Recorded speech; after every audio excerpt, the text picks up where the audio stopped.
so there's a big red right there in the dirt. No doubt laying some eggs. And there's Yoshi there, pestering her, like men typically do, I guess. Sitting there licking her forehead and whatnot.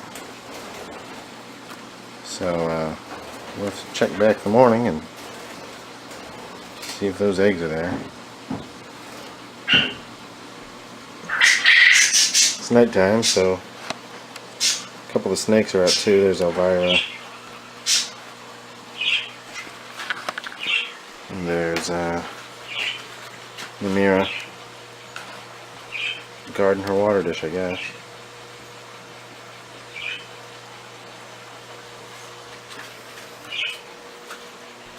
Tree frog.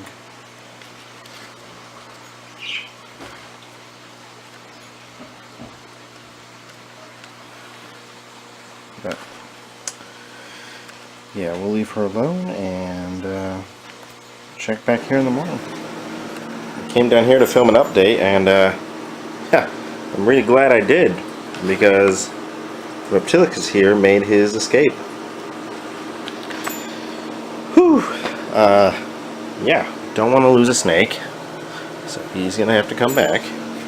And here's his bin. Let's see if I can get it open.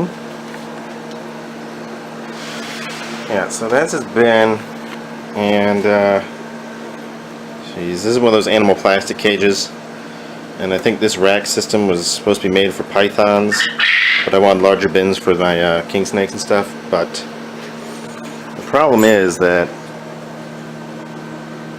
this, and I didn't think he could get out, but I should have assumed that, you know, that he would, because I had Rita, the milk snake. She's smaller, so, you know, but she had gotten out shortly after I set this thing up, so that's why she has a lid, and I guess he's gonna need one too. Eesh. And the lids, as you can see, make it a little bit rough to push in. It's a little wobbly, spills water. So would I recommend these animal plastic cages? Well, I don't recommend this model for colubrids, let's put it that way. At least not small ones. Something like the bull snake, I don't think she can get out. And she left to poop, so I'll have to get that out of there. Yeah, I don't think she can get out. Anyway, the reason I came down here was because last night, as you would have just seen, the crested geckos laid some eggs, so we're gonna dig those out and see what we've got. Alright, so let's see what we've got in here. So last night she was in this area right here, this side, and let's see.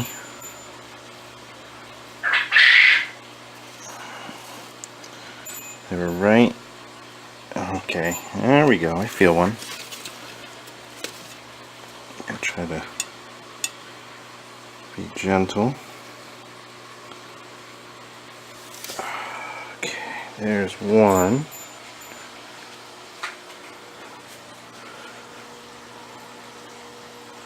Now you gotta be careful not to roll them over. You want them the same way they were laid. You don't want to rotate them. And there should be two. And there's the other one. So come bring that one over. And there we go. Two crested gecko eggs. I'm not, I certainly wouldn't consider myself a breeder of these things. There's the mama. Because, you know, I just have a pair, and when I feel like hatching the eggs, or I find them, then I'll hatch them. But if I were to hatch every one of their eggs, it would be a nightmare. I'd be flooded with these crested geckos. The market is saturated with these things, of course, and I don't know what I'm doing enough to consider myself a breeder, that's for sure. It's more of a casual thing, you know, just just some fun raising babies. And there's the other two in there, but I don't see them at the moment. Anyway, so I got the camera rolling. I guess I might as well give you guys an update. And I hate that this seems like it's becoming a regular thing, but I did have an animal pass away. Seamus, my hognose snake, was just dead the other day. When did I find him? I found him last Friday. And yeah, because no, it was Thursday. Well, I was gonna feed him, and he was gone. He was dead. I have no idea why. He had eaten fine. I think it was 2 weeks before that I'd fed him last, and then he was in shed, so I didn't feed him. And he was alive on Tuesday, and then just for whatever reason dead 3 days later. No idea why. Heat pad was still working.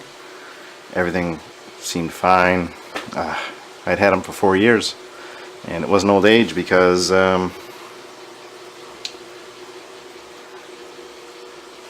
he was a baby when I got him.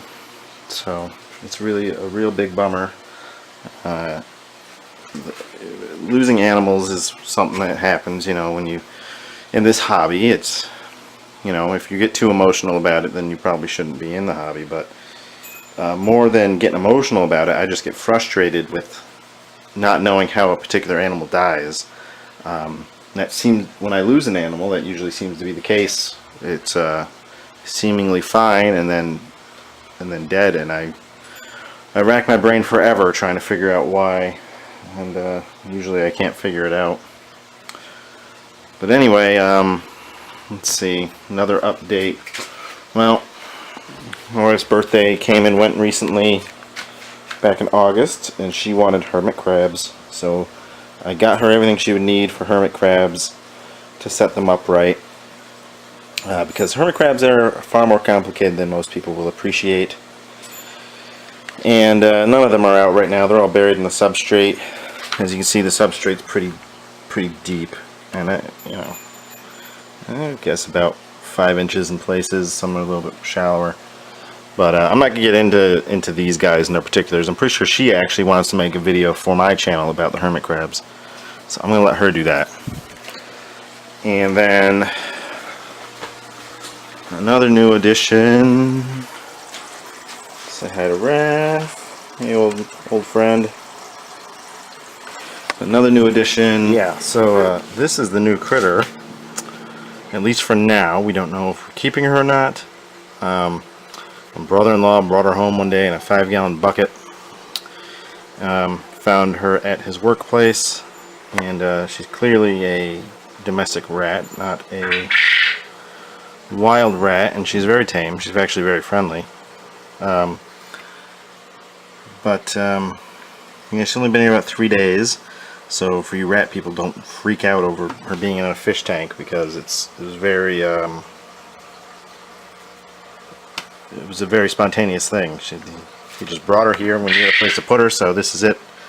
And if we keep her, we're going to get her one of those tall multi-level cages. Yeah, my wife seems to have fallen in love with it, so we probably will end up keeping it. But it's not my rat, because I don't want pet rats. As far as I'm concerned, it's snake food, but she is really sweet. Like I told my wife the other day, even the animals I don't like, I still like them. So, you know, it's one of those things. But yeah, so there she is, and she, like I said, very friendly. She lets you pet her, pick her up. I mean, you found her outdoors and just picked her right up, so obviously she's used to people. So I would like to see her have a good home. So if not with somebody else, then she might as well stay here. But it does seem a little odd to have a large collection of snakes and still have a pet rat. So, you know, if you're one of those people that have both pet rats and pet snakes while simultaneously feeding rats to your snakes, you know, leave a comment. Let me know it's not that weird. Yeah, she's a cutie.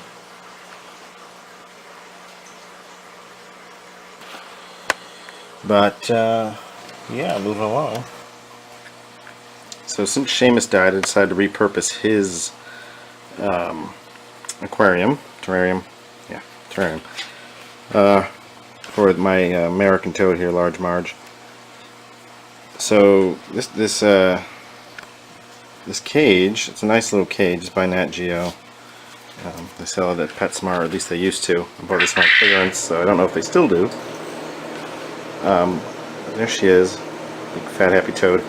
But I've lost a lot. Every animal I've put in this thing has died.